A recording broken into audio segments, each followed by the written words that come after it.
Hello, everybody. It's Jeremy, And Jay. and we are back with more Final Fantasy IX. Disc 4, very close to the end of the game, but we're doing some side quests. So, we are in Trino at the marketplace, right? Or the auction house, rather. And we're trying to get Excalibur. Excalibur. So we have, I think we discussed this way back when we were first in Trino, and we did some of it, but I guess we didn't do all of it. I don't remember, but we sold or we have access to. Okay, so we have access to some of these artifacts. There's the Uni's Mirror, Doga's Artifact, Griffin's Heart, and the Rat Tail that you can buy from the auction house, and then you can sell them to individuals in Trino. And you can generally sell them for a little bit of a profit, so that's nice, but not always, as far as I'm aware. But once you initiate this side quest, you need to sell them, and in theory you can already have done it. I don't know the specifics there. You get pets because Rachel says so. It's like, no. He's like, no. I will bite. Yeah, you roll. You roll. There we go. He's in a better petting position now. So, you can sell these, and then once you sell these artifacts back to the people of Trino, in the auction house should appear the item, the magical fingertip. Does he nip at me? He only nips at me when I do stuff like, like mess with his face for extended periods of time, or if I, scratch his butt for an extended period of time. And more often, he won't nip. He'll kick my hands away or grab my hand with claws or types of things. He's actually a very, very gentle boy. He has only broken my skin a handful of times in the years that I have had him. So he's so sweet. Even when I'm being rude. Anyways, so we're gonna sell this stuff. We're not worried about the price. I think you can haggle with them, if I'm remembering correctly. But I don't give a shit about that. Right now, I just give a shit about getting these things sold and being able to buy the magic fingertip. And even then, I don't really care about the magical fingertip. This is just a thing to do, so.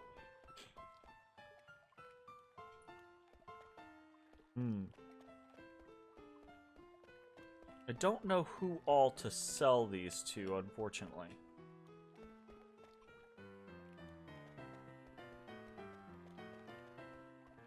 Chewie's still very young, and he can get aggressive when he gets worked up, so you're working on it? Yeah. Odie's always been pretty gentle, but it definitely I don't know. I mean, you can mess with him long enough to the point to where he's like, all right, no, fuck you. Type situation. But it takes him a long time to get to that point.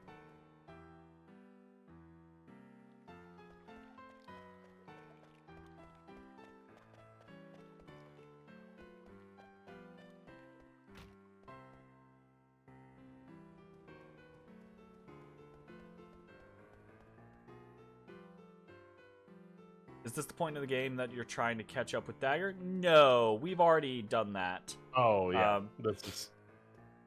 this is basically the end of the game. Yeah, we could at this point in the game, we could just basically go into the game in just a handful of hours, like maybe 2 or 3 hours. But we're at the point where we have all of the party members, we have full access to the entire, map of the game. And we have actually done most of the side quests already, but there are a couple of new side quests that are available that we're trying to just mess around with. It still blows my ever-loving mind how long this game goes on before they give you the ability to swap party members. That's got to be longer than any RPG in existence. It was majority of the game. Who's your favorite characters in the game? You love Dagger, but Vivi's so sweet. Vivi, I think, is just quintessentially a really good character, right, for the game. So, Vivi is probably my favorite character of the actual game. But I am also partial to Freya, just because Ooh, I think yeah. that's more like a personality thing. Like I generally like the brooding warrior Freya, like dragoon style scenario. But realistically, Vivi is absolutely, I think, the best character in the game. Disagree. Best character is Beatrix. Okay, well, best playable character. Best or best party member. I mean, She is not a real party member. She's there for like a split second.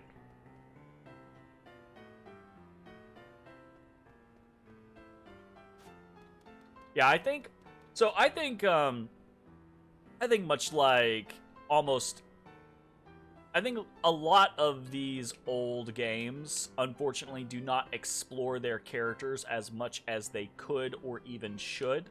I think Freya is one of those kinds of scenarios where Freya could have had a much greater arc in the story. And it could have been really, really good. Amarant, I feel like, barely has any story at all. Kleena could have had a much better, like, it's just, there's a lot of those, like, little situations where it's like, these individuals could have had a much bigger part, or not even just a part of the story, but an arc of their own. So I really feel like if it's not, Zidane, Dagger, Steiner, and Vivi, and to a lesser extent Aiko, I suppose.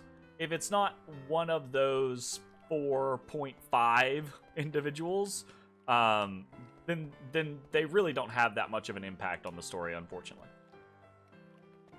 I do not know who the fuck I'm supposed to sell these other things to. I might actually have to look this up. 9 Doga's artifact. Yogo.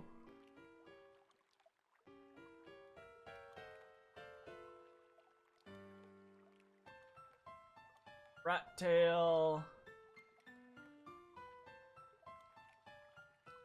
Okay, Griffin's Heart is the adventure at the cafe.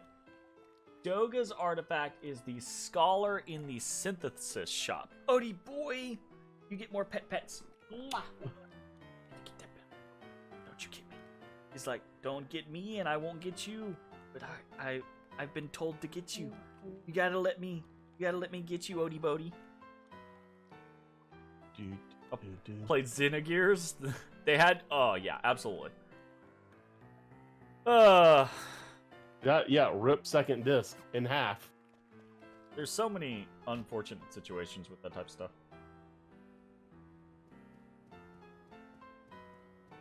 Very confused. I thought we talked to the scholar in... He doesn't care. Maybe he will after you play a game of Tetramaster with him. I'm not playing a game of Tetramaster. That is useless knowledge that is now gonna die with you. The parts you do actually get to play on the second disc are pretty dope, though. Like, yeah, the text comes up and you're like, oh, they're talking about a dungeon. I wonder if I get to walk in it. Oh, apparently there's a boss fight here. Do I get to play that? No, not this one. All right. Like there was like an entire boss fight with was it Ramus and his gear that they just narrated the entire time, and you're just like, let me play.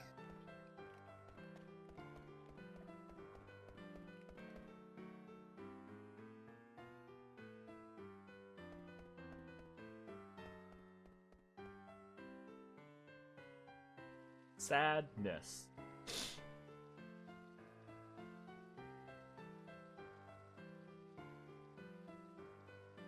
Okay, that's okay. I think we might be good. So I'm Yeah? reading through. Yeah, I'm reading through the situation, and here's what it says. Right. So after purchasing some of the key items in the auction, they can be sold to different individuals for profit. Once sold, the items will reappear in the auction house. Okay. So Blah you blah could blah just blah. kind of do that just as well, like a money-making thing? Well, no. So here's the other aside, right?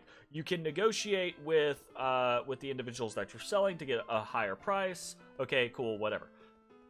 Next part is these items cannot be sold to their respective NPCs again when they are won a second time from the auction house. So that means since we did sell the Griffin Heart then, right? That means we didn't sell it earlier on in the game. So that might have been like the missing thing, the missing issue there. So let's check now and see if the magical fingertip is here. Okay, so Griffin's Heart is back. Heart. Magical fingertip is here. Boom, there we go. Yep. That's the piece that we were missing. We were missing the Griffin's Heart actually having been sold before, so now that that's been done, Magical Fingertip shows up, and we're good. Side quests and stuff at the end of the world opens up are cool, like the city you can go to age up the green-haired chick and learn Faye's backstory. That's true. Just wish there was more wiggle room. Xenogears is your favorite game. Xenogears is your favorite game? Really? Interesting.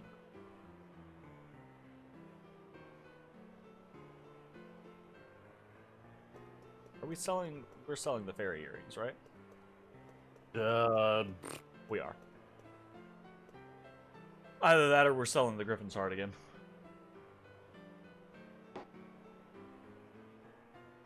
Next item is the fairy earrings. Okay. Fairy earring. Boo, boo, boo, boo, boo, boo, boo, boo. Cha-cha-cha-cha-cha.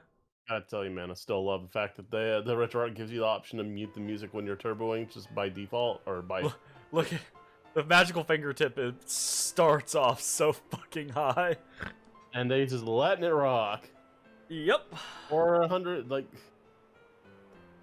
almost $500,000 here. $500,000? They're like 50,000, my man, not 500,000. Yeah, that's not 500. I would not pay $500,000. I'd be like, we're gone. Damn. I don't know why I thought I saw 3 zeros. There's definitely not. I mean, the 6s, if you're not paying close attention, the 6 can look like a 0 pretty easily.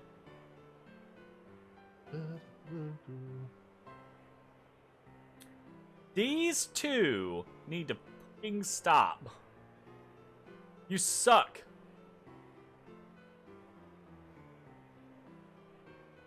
Oh my god, lady.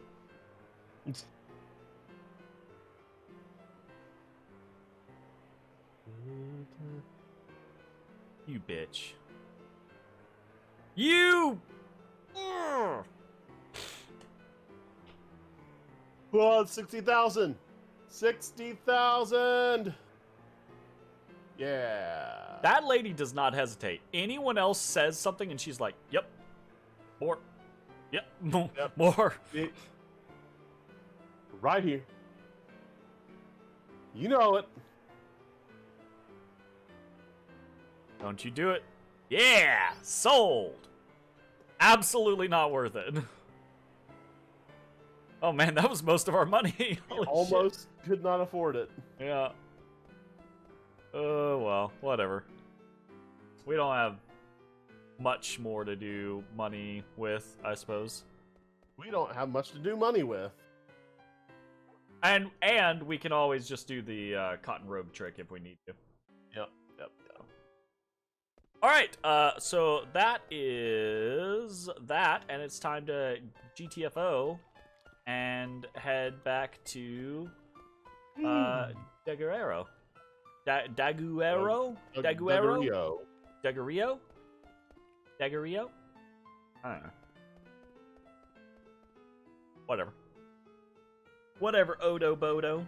Oh, he's like, I'm trying to sleep.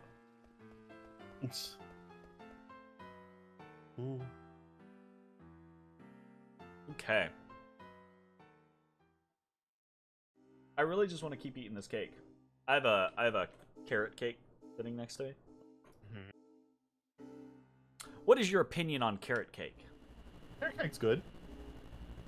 Fair enough.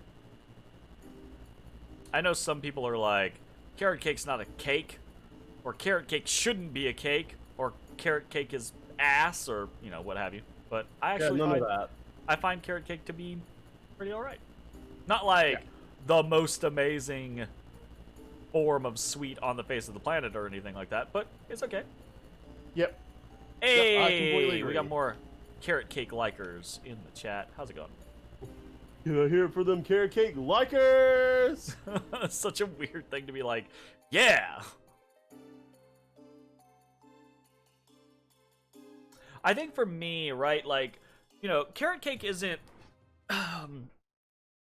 like, let's be honest, it's not. Most sweets at that point just kind of taste like sweet with some slight differentiations, right? It's basically just, oh, I taste sugar plus some other stuff, right? Like, and most cakes are, oh, sugar plus some other stuff, right? Depending on the format or the type of cake or what have you. But the thing that I enjoy about carrot cake is the multitude of different textures within carrot cake, right? It's just a interesting textural experience on top of a pretty okay like flavor experience, Yep. You know what I like about carrot cake? What? It doesn't taste like carrots. Well, carrots I are would not like carrot cake if it did. actually carrots are naturally pretty sweet. Like if you roast carrots, for instance, they caramelize very well and get they have a lot of natural sugars in them. Mm-hmm. Have you ever had? I assume you have because you're Southern, right? But have you ever had like brown sugar carrots? Yeah. Where it's like Pretty good. diced up carrots that Yep, are like yep. sautéed with brown sugar until it's kind of like just thick and caramelized. Mushy, Yeah, yep. So Yep. the magic fingertip, magic finger. That's what I think about every time I hear Finger something like bang. that. Did you ever watch? You Yu Yu watched? Hakusho? No. I never watched Yu Yu Hakusho. I Well, watched an abridged version, no, like someone did an Magic Finger- abridged Yu Yu. Magic and Finger that was really is funny. Gundam, isn't it?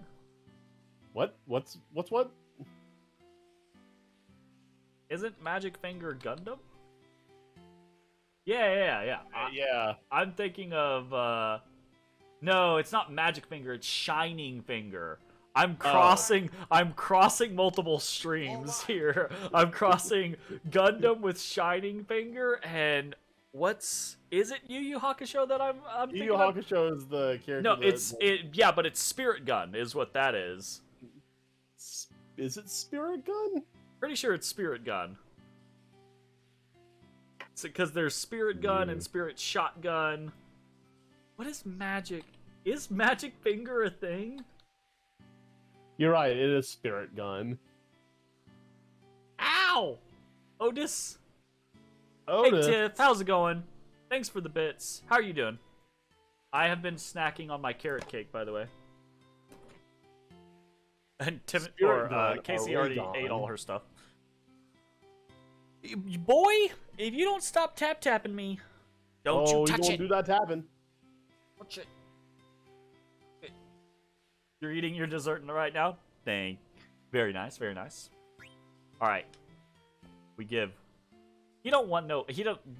We have tried multiple times, but the kitties do not enjoy the sweets. Then one day my wife died. That's when I moved here. Lived here ever since. You read a biography of a great craftsman named Go-Go. What? Who was known for making dolls that looked like real people? Is this like an origin story for Go-Go? For Final Fantasy VI? Right? Like is the Go-Go in Final Fantasy VI that craftsman, or is it just one of that craftsman's dolls brought to life? What? Apparently, the secret to his Go-Go extraordinary Final skill was his Fantasy. fingers. No. So I figured if I could get his fingers and combine them with my skills, I could make a doll that looked like my wife. All right, we just went down a deep fucking hole. Nope. All right. Yeah. No. Nope. I'm out. Look at these fingers. They're worn down as if they never got a break. Look just like my fingers. Oh, he realized they're just a craftsman's fingers. And for that weird situation, he gives us Excalibur. Kitty came back does wrong. this man have the legendary Knight Sword Excalibur? Huh? Why does this man have the legendary Knight Sword Excalibur? He's an expert craftsman. Once wielded by King Arthur, Yeah, gifted to him by the Lady of the Lake. It's not even the best sword we have at this point. It's not. Because we already have Ragnarok, because we did all of the Chocobo Yep. stuff. But it has Climate Hazard. You can get Clim Hazard, which is funny, because didn't I talk about earlier how Clim Hazard looks like one of Zidane, one of Zidane's abilities looks like Clim Hazard? Yeah, shame we can't get Excalibur 2. Not gonna happen with me playing a game. I have never managed to get Excalibur 2, and I do not think I ever will. Right? Like I've never tried. It's just not something that is. I don't play games quickly. I am the antithesis of a speedrunner. He's a slow runner. Yes. All right, but that was the Excalibur / Magic Fingertip side quest. Now we can do the Nero Brothers side quest. Okay. The Nero's Brothers side quest runs parallel to the final dungeon. It consists of a number of checkpoints during which you can return. Oh, this is the thing. This is the thing, Jay. This is the thing. This one right here. This is the Protect Ring? Yeah. So it's in the guide? Yeah. When was this most recently updated? I don't know. I can check. Because that was only discovered like a few years ago. This was updated 1 month ago. Okay. Apparently this guy is kept current. This guy is like this guy don't play. This dude's like in 2022 is like, I need to update my Final Fantasy IX FAQ. I mean, more power to him, absolutely. Yeah, so, absolutely. I'm going to read through this thing. This quest runs parallel with the final dungeon. It consists of a number of checkpoints during which you can return to the Tantalus hideout in Limblum for a scene, and more importantly, get credit for viewing a checkpoint. The quest can be started anytime before defeating Death Guys, but starting too late will prevent you from obtaining the necessary number of checkpoints to complete it. Once the next checkpoint is available, the previous ones can no longer be taken advantage of. So, checkpoints are below. Okay, checkpoints are as follows. The beginning of Disc 4, so right now, after accessing Memoria, after defeating Maliris, after the Alexander flashback, after Zidane talks to himself, after Dagger's flashback, after the Eye scene, after beating Tiamat, after the 2 planets scene, after Queena's scene, after the memory scene, after the Kraken battle, after Gaia's birth scene, after entering the gate to the space room. You can't cause the room to transform or battle Lich, or else that goes to the next checkpoint, because after defeating Lich is the next checkpoint. Then after the beginning scene, after entering the final location, the final world, and then after defeating Death Guys. So there are 18 checkpoints that you can get. You only need 9 checkpoints to complete the quest successfully. A bunch. Yeah, yes it is. That's still a whole lot. And after completing the required number of checkpoints, you receive a Protect Ring, which is nice. It's one of the best accessories in the game. But it's not unique to this. You can get other Protect Rings elsewhere. In fact, I think we already have a Protect Ring. I think we do. So it's interesting. I also think it's so weird how long it took people to find that this quest even existed. Well, I mean, think about it, right? Like you have to what incentive do you have to go back to the Tantalus hideout right now? Everything you do, yeah, go back to Tantalus. Well, just even Somebody before did that. even before all that, right? Like what incentive right now at Disc 4 do you have to go talk to anyone in Tantalus? There's no incentive. There's no like reason for you to be like, oh yeah, let's go talk to so and so before we head off to the end of the game. There's no reason. And then on top of that, then there's absolutely no, like, all of those checkpoints. That's so freaking random and arbitrary. But interestingly, you can complete the quest twice if you do every checkpoint. Because there are 18 and there are 18 and you can do 9 once, so you can actually see each of the scenes, the Tantalus scenes. You can see them twice, but you don't get a second Protect Ring for doing it. Like there's no additional reward or anything. So I think that sounds like a bug. Yes. So here's the thing. I do not know that I want to go through the motions for this whole thing, but I do think I want to go see the initial scene, because I want to see what the hell, like, the start of this quest is, at the very least, right? Like, I want to see if they give, because the walkthrough doesn't describe it, but I'm really interested to see if they give you any guidance, right? If the people at Tantalus are like, hey, we know you're going into like somewhere bad. You should come, like give us some updates or something like that. Like, is there any guidance for actually coming back and talking to the Tantalus crew? I want to know. I bet there isn't. Well, yeah. I want to at least see the first scene, and then probably decide that it's absolutely not worth seeing all the other ones. Is it gonna be faster to go in through the Skyport, do you think? I'm gonna say I think yes. I'm not sure. It'll be fine. So we want to take the Sky Taxi to... what is it? It's the theater district. Yeah, it does sound like a whole lot of BS, right? Like it's That's because it's a whole lot of BS. I like this game, I really do. I have a good time with this game, but this game has some really weird, archaic nonsense in it. Like a lot of nonsense. A lot of it. Absolutely. Way more than I remember. And here's the thing.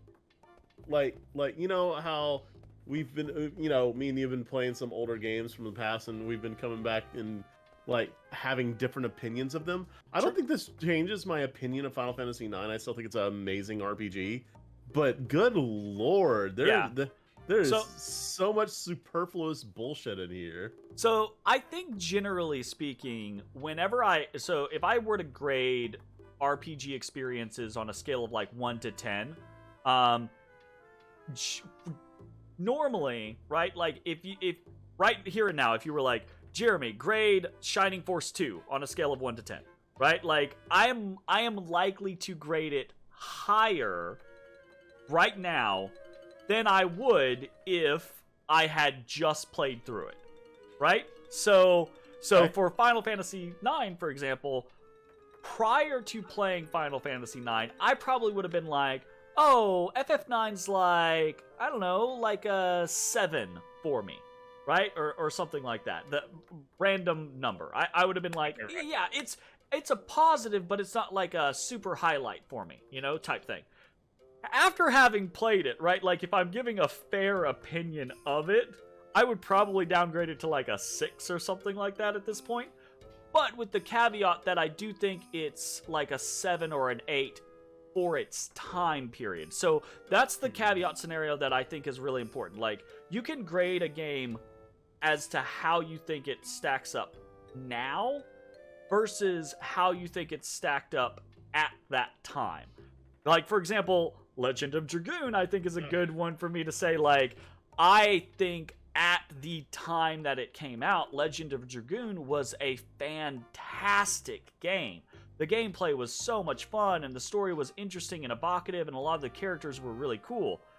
Now, I think that score drops quite a bit, you know, to where it's like, the gameplay's still fun, but a lot of the story and a lot of the characters are filled with kind of like yikes moments, you know, and it's like, ooh, that didn't hold up very well, you know, type situation. And I don't think that's really here a lot in Final Fantasy IX. Like, there's like a few times. Except that's the thing is, one of the reasons why I downgraded is actually the kind of skeevy nature of Zidane and how forceful that is throughout the story.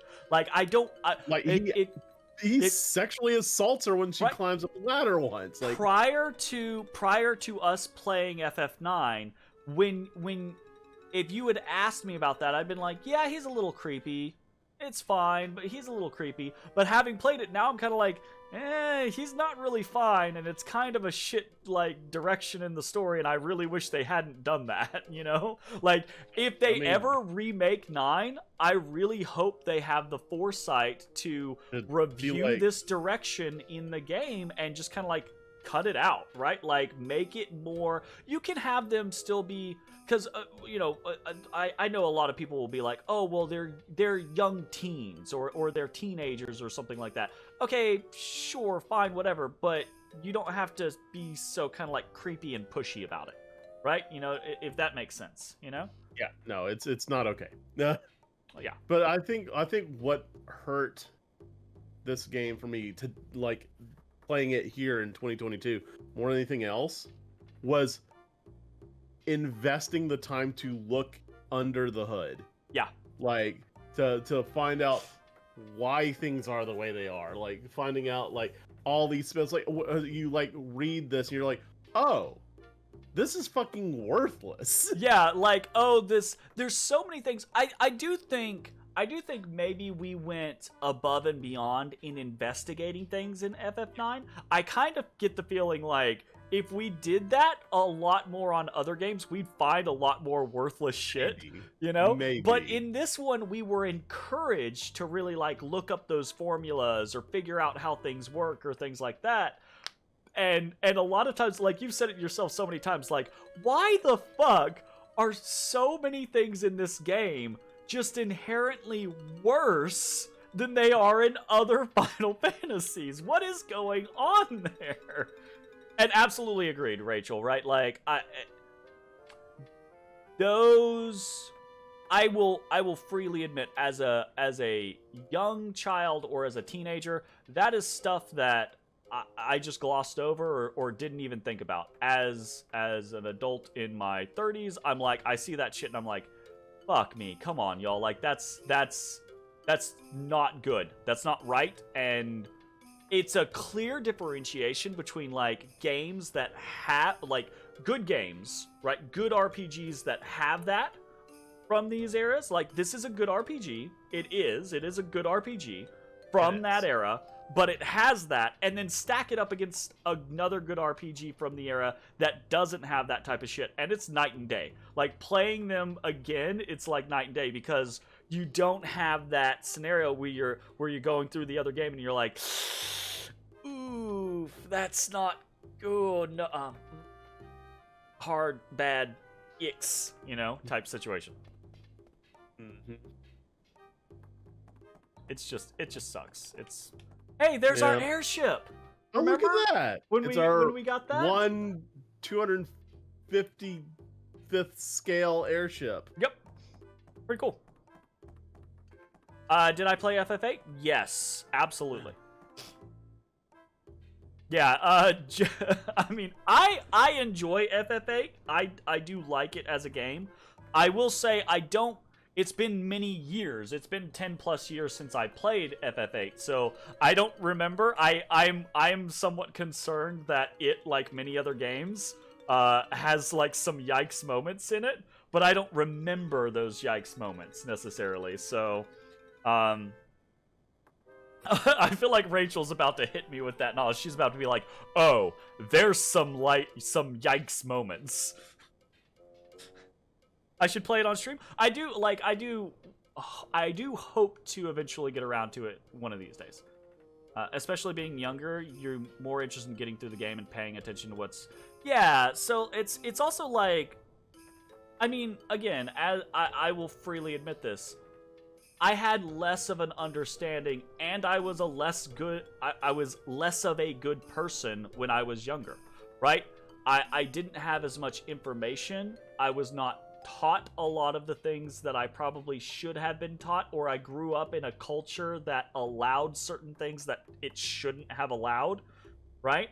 So certain terminology, like, it has taken me years to cut out toxic terminology from my vocabulary. Like, and I'm not gonna say the things, but saying derogatory terms or slang or homophobic slurs or something like that, when I was growing up, that was just a common part. Fucking normal. Yeah, like, it was, and it wasn't just like where I grew up. It was a common part of the media that I consumed on day-to-day television and across the internet. It was everywhere. It was pervasive.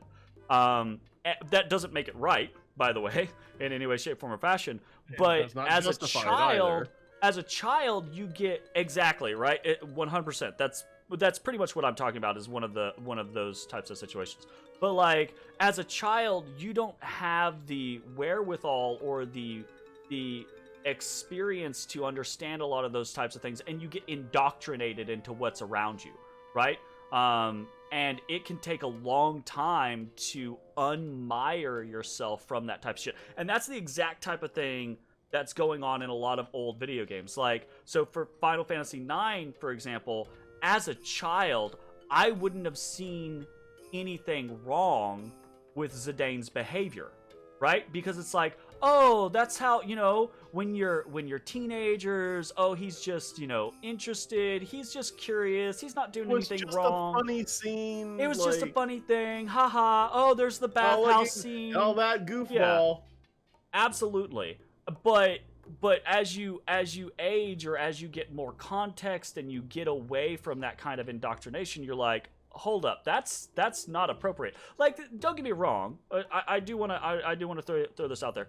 There is an appropriate amount of sexuality and interest, right, between characters, whether they be video game, novelization, movie, what have you, right? There are appropriate levels of that.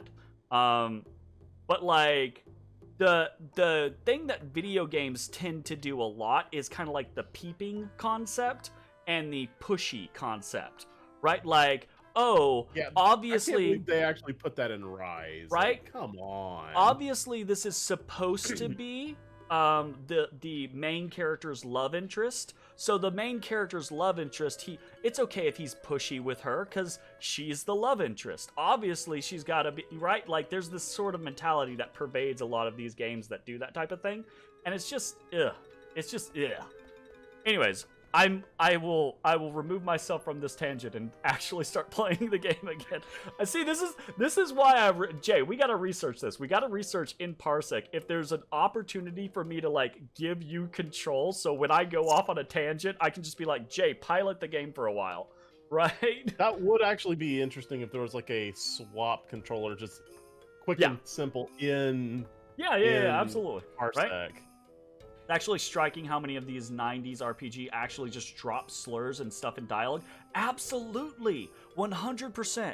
And I mean, a lot of them aren't like hard, like crazy hard slurs that we kind of like grew up with as like, oh, those are the really rough ones, the really bad ones. But a lot of the more mild ones definitely do get dropped. And even if they don't get dropped, the concept or the feel or the undertones of them do get dropped. Like anti-homosexuality or things like that. Like that definitely gets dropped in scenarios. And the one that I keep coming back to, and this is because it's one that I've experienced somewhat recently, and I've talked to Jay about it a fair amount, is like sexism in Legend of Dragoon, right? Like there's not this overt measure of sexism in Legend of Dragoon. It's just the way all of the characters, especially Dart, treat Shauna is just incredibly, like, they treat her like an object. They treat her like she's, you know, worthless or incapable, where from a mechanical standpoint, she's actually sitting there fighting and doing all of the things that everyone else is doing, right? So the way that the game talks about her and treats her is just extremely sexist, right? Working Designs games, especially, as much as I love the translations. Okay, so here's the thing. I really want to play Lunar 1 and 2 again. I actually have Lunar 1, like, queued up as one of the next things I want to play. But, my god, I am very concerned that playing... Because I loved that game as a child. I absolutely adore that game as a child. It's still one of those things that I listen to the music of that game, like, once or twice a week, right? Absolutely love Lunar 1 and 2. But I am very concerned that I'm going to go back and play it and going to have a lot of really big oof moments in the game because of basically what you're saying, like sexism and homophobic lines and things like that. If you remember right, the main love interest was creeped on by Squall's arch nemesis in Final Fantasy VIII. I do believe that happens, yeah. Cypher? Yeah.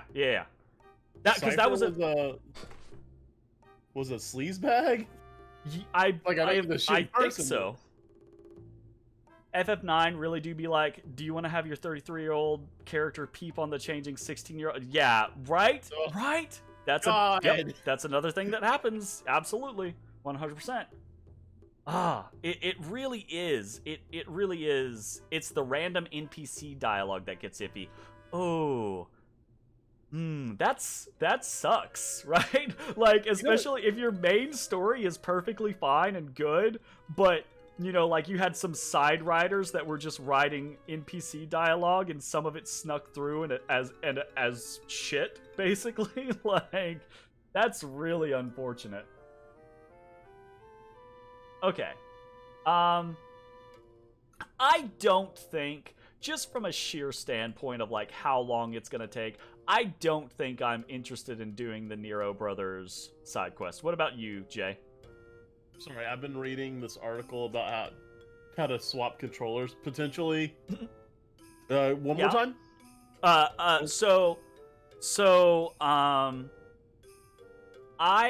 I think it's very interesting, but just because of the sheer amount of time involved, I don't think I'm interested in doing the Nero Brothers side quest. What about you?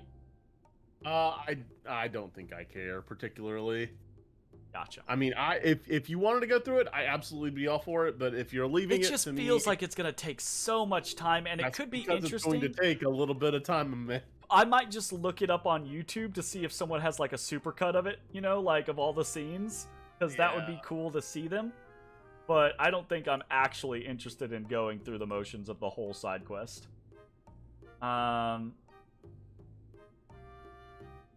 Okay, what else do we got? We have the master synthesis.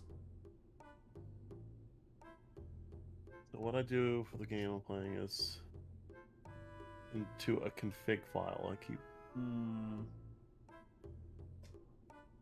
Oh, okay. Well, that's gonna take a little while for us to get to that, anyways. Okay, so we've got that coming up. We can, if we're running low on money, we can do the cotton robe trick.